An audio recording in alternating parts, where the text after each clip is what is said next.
Sir. यानंतर आमच्या कार्यक्रमाचे प्रमुख अतिथी म्हणून महोदय आदरणीय श्री निखिल ढोमणे सर आम्हाला बहुमोल मार्गदर्शन करतील अशी मी त्यांना विनंती करतो.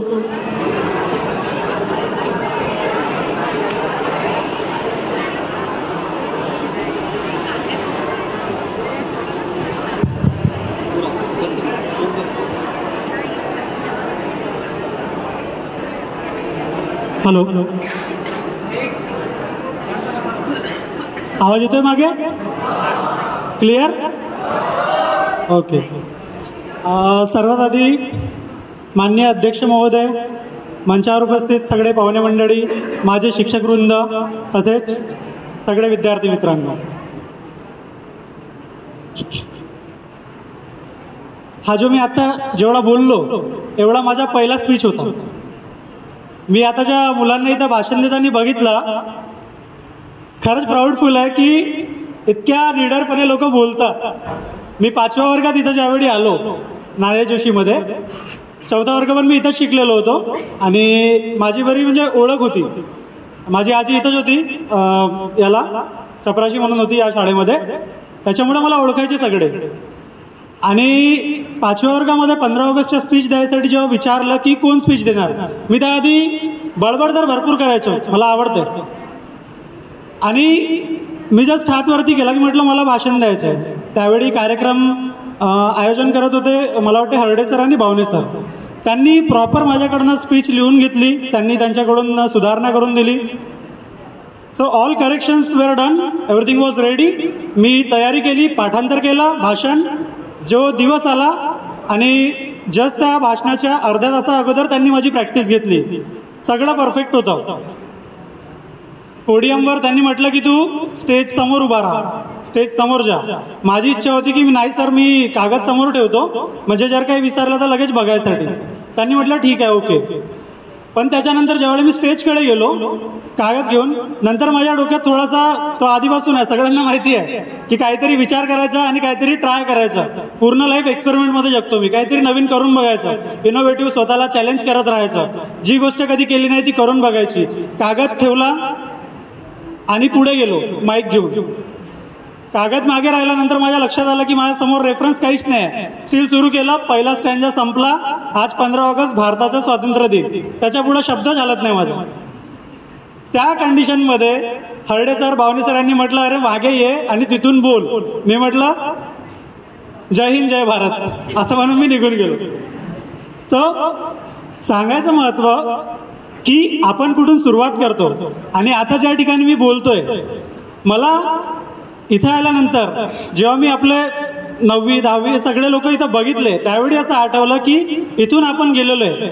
एकेकाळी मी आता सरांना पण सांगितलं, म्हटलं मला इथं आदर्श विद्यार्थ्याचा पुरस्कार मिळाला, तसंच शिक्षक दिनाचे बरेच अवॉर्ड मी घेतलेले.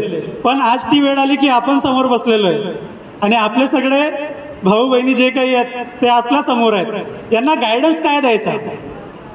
माझे छंद जर कोणी मला विचारलं, त्यावेळी छंद भरपूर होते, जे आवडायचं ते करायचं. 10व्या वर्गामध्ये पण विभागीयला खेळायला गेलो, व्हॉलीबॉल खेळत होतो मी त्यावेळी. व्हॉलीबॉल, चेस, रनिंग, उंच उडी, सगळे रिले रेसेस वगैरे पण करून बघितले, काहीतरी ट्राय करायचं म्हणून. आणि स्पोर्ट्समध्ये भरपूर काम केलं म्हणून 10वीला पण गेलो. तर त्यावेळी असं वाटलं की कुठेतरी अभ्यासामध्ये मागे पडतोय, पण कॅल्क्युलेशन जोरदार होता. कारण इथं माझे सर बसलेले आहेत, वाघमारे सर, त्यावेळी ते माझे शिक्षक होते 1ली ते 4थी. तर त्यांनी एक आपले जसं 3 आकडी 4 डिजिट 3 डिजिट सम असतात, तर ते बेरीज करताना नेहमी सांगायचे की निखिल हातच्या वरती लिहून ठेवत जा. आणि मी म्हणायचो की हातच्या मी मनातच ठेवणार. त्यावेळी त्यांनी मला हे बोलले होते की मन कुठेही भटकते, लिहिलेला नाही जाणार कुठे. तेव्हा तर ते बोलून गेले, मला आज कळतं की मन कुठं कुठं भटकू शकतो. म्हणून प्रत्येक वेळी लिहून ठेवण्याची सवय लागली ते.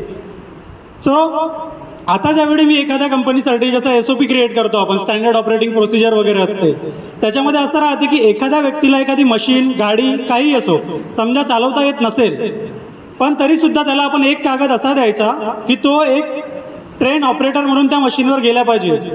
Main point is he should not suffer. त्याला कुठल्याही प्रकारची इजा झाली नाही पाहिजे त्या मशीनकडून.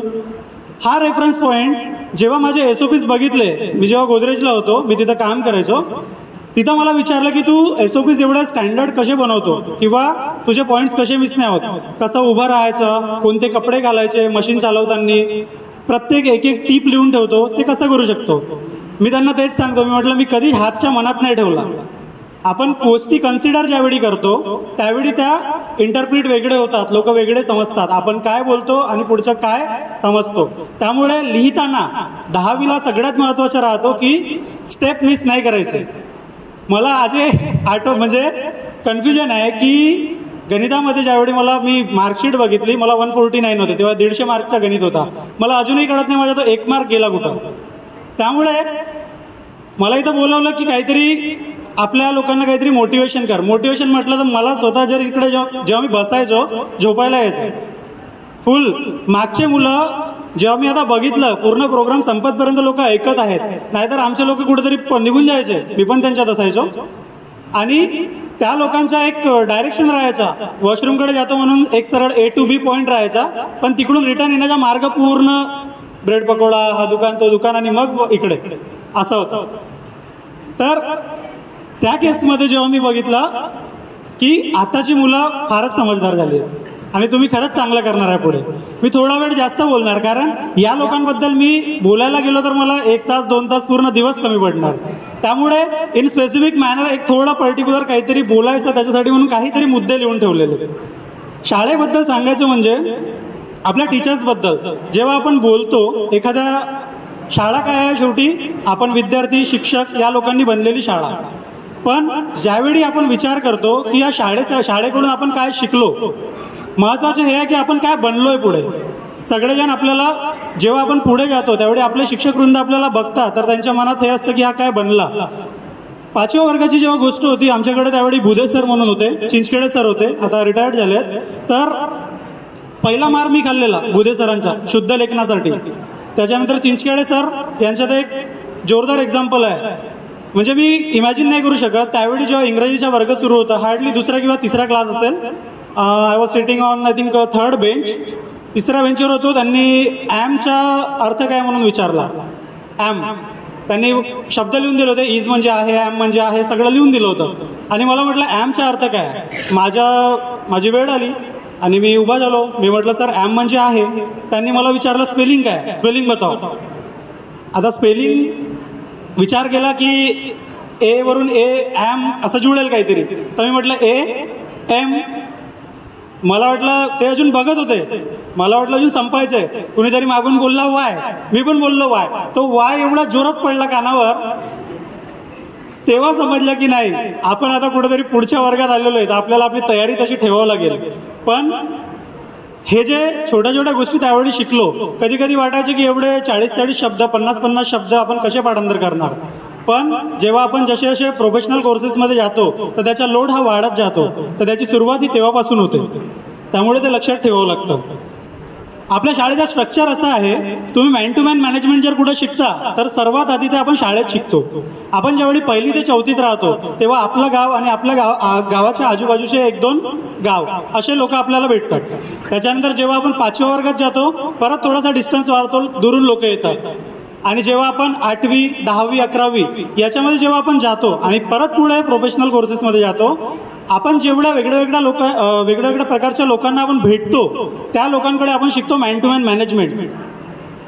आणि जेव्हा लोकांना ओळखायला शिकतो तेव्हा आपल्याला जग समजतं की कोणाशी कसं वागायचं, कसं बोलायचं. तर तेव्हा ह्या सगळ्या गोष्टी शाळेच्या आठवतात की आपण कोणाशी कसं वागलोय. समजा कधी ग्रुपमध्ये काही ॲक्टिव्हिटीज असेल तर आपण कसं करतो, तर त्या सगळ्या गोष्टी आपल्याला पुढे कामात येतात. मी कुठलाच डिपार्टमेंट सोडला नाही. आपल्या इथं काम करत असताना, म्हणजे आपल्या इथं शाळेमध्ये असताना, जसं स्पोर्ट्स झाले, स्पोर्टमध्ये तर नेहमी समोर कुठला पण गेम असो, त्यानंतर डान्स असो, डान्समध्ये मी भरपूर इकडे केलेले.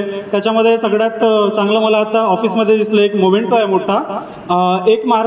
1 मे महाराष्ट्र दिनाला आम्ही डान्स केलेला होता. मोरील सरांना वगैरे माहिती आहे, सगळे होते तिकडे. तर आम्ही 22 मुलांनी साडी घालून तो डान्स केला होता त्यावेळी.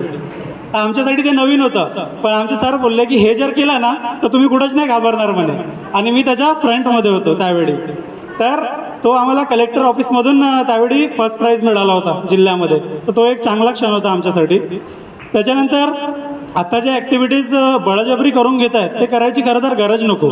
आधी आम्ही लोक बघायचो की सुट्टी व्हायची वेळ बघायचो आणि ग्राउंडवर जायचो. आता मुलांना ग्राउंडवर न्यायसाठी मोटिवेट करावं लागते. तर ह्या गोष्टीसाठी आपण स्वतः तयार राहायला पाहिजे. ग्राउंड म्हणा, अदर ॲक्टिव्हिटीज म्हणा, या गोष्टींसाठी ऑलवेज तयार राहा. कुठं बोलायचं झालं, कोणी नवीन लोकांशी भेटायचं झालं, नेहमी ओपन राहा. आणि प्रत्येक वेळी काहीतरी शिकायचं आहे, काहीतरी नवीन शिकायचं आहे या दृष्टिकोनातून बघा. हे मल्टी स्किल डेव्हलपमेंटचा जो कार्यक्रम आहे हा आपल्या शाळेमध्ये एकदम जोरदार आहे. त्याच्यामुळे मी सांगतोय की तुम्हाला कधी वाटलं असेल की यार मला हे नाही करायला पाहिजे, मला हे नाही करायला पाहिजे, पण ॲक्च्युली तुमच्यापेक्षा तुमच्या शिक्षकांना माहिती असतं की तुम्ही काय करू शकता. मला त्यावेळी म्हणायचे की निखिल तू बोलू चांगला शकतो. मी बळबळ करायचो वर्गामध्ये, कधी इकडे तिकडे माझे काहीतरी नवीन नवीन प्रश्न राहायचे. डागे सरांच्या वर्गामध्ये काहीतरी जेव्हा सर आले सायन्स शिकवायसाठी तेव्हा मी त्यांना काहीतरी वेगळे प्रश्न विचारायचो की पेट्रोलला फ्रीजमध्ये ठेवल्यानंतर काय होईल, मग ते गडे बनवून का नाही ठेवत आपण पेट्रोल पंपवर, असले माझे प्रश्न राहायचे. पण त्या प्रश्नाची उत्तर मी ज्यावेळी पुढे बीटेकमध्ये गेलो, बीटेक केमिकल मी LIT नागपूरला केलेलं आहे, तिथं मला समजल्या या सगळ्या गोष्टी. आणि नंतर वाटलं की खरंच यार डागे सरांना मी उगाच त्रास देत होतो त्यावेळी. त्या केसमध्ये जेव्हा अजून पुढे गेलो की आपण काय करू शकतो. जेव्हा मी 12वीमध्ये होतो मला बायोलॉजी नव्हतं, म्हणजे तेवढं करायचं नव्हतं, त्यामुळे मी तेवढं लक्ष पण दिलेलं नाही. पण केमिस्ट्री हा माझ्या आवडीचा विषय होता तेव्हा, म्हणजे वन ऑफ द आवडीचा. की कधी वाटायचं काहीतरी स्पोर्टमध्ये करावं, कधी वाटायचं काहीतरी आर्ट करावं, म्हणजे आर्ट्समध्ये काहीतरी शिकावं.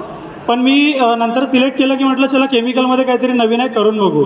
तर एकदम म्हणजे सिम्पल इन्स्टिट्यूट आहे, गव्हर्नमेंट कॉलेज आहे, कमी खर्चामध्ये शिक्षण होतं. मी माझा बजेट जोडला की 4 वर्षाचं किती लागणार, काय लागणार, आणि त्या हिशोबाने मी तिकडे गेलो. तिथं पण मला वाटतं माझ्यासोबत जवळपास 70 लोक होते. छोटा कॉलेज आहे. तर त्या केसमध्ये मला कॅम्पससाठी जेव्हा म्हणत होते की आपल्या इथं कॅम्पस होईल नाही होईल, कसं करायचं, आणि माझं असं होतं की मला जॉब पाहिजे होता. मला सुरुवात जेव्हा मी बीटेक केलं त्यावेळीच म्हटलं काहीतरी जॉब पाहिजे. तर म्हणून मी कॅम्पसमध्ये बसलो आणि प्रत्येक वेळी म्हणायचे की कंपनी यावेळी येणार नाही, यावेळी येणार नाही. माझं एवढं होतं की एक कंपनी आली तरी सफिशियंट आहे. एका कंपनीमध्ये म्हटलं आपण सिलेक्ट होऊन जायचं, बाकी नंतर बघू.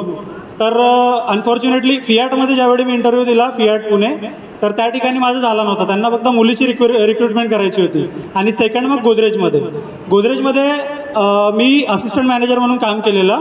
तिथं माझ्या हाताखाली 250 लोक होते आणि 250 लोकांना हँडल करणं, त्यांची सेफ्टी, त्यांची काळजी घेणं, ह्या सगळ्या गोष्टी होत्या.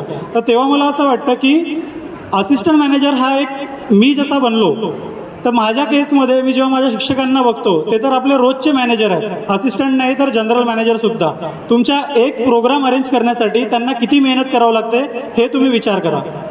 आपला जेव्हा वर्गामध्ये, इव्हन आता मी गावात आहो तेव्हापासून बघितलं, खरी कमाईचा जो कार्यक्रम झाला तिथं तुमच्या एवढं टेन्शन आपले सर लोक घेतात. सो प्रत्येक वेळी आपण बघतो की एक AM किंवा एक GM कंपनीसाठी जे करतो ते लोक आपल्यासाठी करतात. सो आपलं सुद्धा एक कर्तव्य आहे की आपण सुद्धा त्यांच्यासाठी काहीतरी करावं. आज ठीक आहे, जॉब आहे, कुठेतरी प्रोग्राम आहे, सगळं होतं, पण म्हटलं इथं बोलवलंय तर आपल्यासाठी हे आधी प्रायोरिटी करायचं आहे. त्यामुळे मी इकडे आलो. एक शेवटचं सांगू वाटतं की सगळ्यात महत्त्वाचं, तुम्हाला टाईम मॅनेजमेंट सगळ्यांना सांगितलंय. शिक्षकांपेक्षा मोठं आपण कधीच बनत नाही. त्यांनी तुम्हाला चांगलं गाईड केलेलं आहे. तर फक्त एवढं सांगतो की रोल मॉडेल, तुम्ही एक रोल मॉडेल स्वतःसाठी नेहमी सिलेक्ट करून ठेवा. तुमच्या टाईम मॅनेजमेंट वगैरे या सगळ्या गोष्टी, कसं पेपर सोडवायचं, काय केलं, सगळं तुम्हाला ऑलरेडी माहिती आहे, तुम्ही चांगलं करणार पण. फक्त एक सांगतो जीवनासाठी की तुम्ही रोल मॉडेल तुमच्यासाठी निश्चित करा की आपण कोणाला फॉलो करायचं, आपल्याला कुणासारखी लाईफ जगायची आहे. आणि जर तुम्ही कन्फ्यूज असाल की काहीच नाही करायचं, तर एक सिम्पल टास्क आहे. एक्झाम झाल्यानंतर उन्हाळ्यामध्ये काय करा, इथं बसलेले जेवढे शिक्षक आहेत, इथं बसलेले जेवढे आपले मान्यवर आहेत, या मान्यवरांशी जर तुमचं बोलणं झालंय नाही झालंय, त्यांचं बोलणं फक्त तुम्ही लक्षात ठेवा. एक कागद घ्या, त्या कागदावर प्रत्येक एका शिक्षकासाठी एक चांगली गोष्ट लिहून काढा. तर या सरांकडून मी काय शिकलो. जेव्हा तुम्ही एक सरांकडून एक क्वालिटी फक्त म्हणतोय मी, आपल्याला माहिती आहे कॉमन क्वालिटी सगळ्यांमध्ये आहे, मन चांगलं आहे, हे ते सगळं बरोबर आहे, पण प्रत्येकाची एक पर्सनॅलिटी, त्यांच्या काहीतरी तुम्हाला एक प्लस पॉईंट वाटला असेल तो तुमच्या कागदावर लिहून काढा आधी. आणि हे जेव्हा तुम्ही कंबाईन करून बघाल आणि त्याला जर तुम्ही पर्सोनिफाईड केलं की या सगळ्या क्वालिटीज जर एका माणसामध्ये असतील तर तो कसा रोल मॉडेल बनेल, हा एक्सपेरिमेंट करून बघा. तुम्हाला एक सर्वात म्हणजे आदर्श व्यक्ती मिळेल आणि एक चांगला रोल मॉडेल तुमच्यासाठी मिळवाल तुम्ही स्वतः. आणि भविष्यासाठी अजून एक गोष्ट की आपण 3 देव्यांची नेहमी पूजा करतो, दुर्गा, लक्ष्मी आणि सरस्वती. सगळ्यांना माहिती आहे कोण कशाच्या प्रतीक आहे. जसं जसं आपण पुढे जातो तशा जशा या देवींच्या पूजा करण्याचा जो क्रम आहे तो बदलतो. सरस्वती आपल्यासाठी विद्येचे प्रतीक, बरोबर, सरस्वती देवी. त्याच्यानंतर लक्ष्मी म्हणजे शक्ती, आपलं आरोग्य, आणि लक्ष्मी म्हणजे पैसा, आणि दुर्गा म्हणजे आपलं आरोग्य. तर या 3 देव्यांची पूजा ही वयानुसार बदलते. आता आपलं प्रायोरिटी आहे विद्या, म्हणजे आपण सरस्वती देवीकडे जास्त फोकस करतोय. तर हे असंच चालू द्या. पण जसं जसं आपण पुढे जातो तसं तसं आपल्या स्ट्रक्चरकडे, आपलं जे आरोग्य आहे ते चांगलं ठेवण्याकडे लक्ष द्या.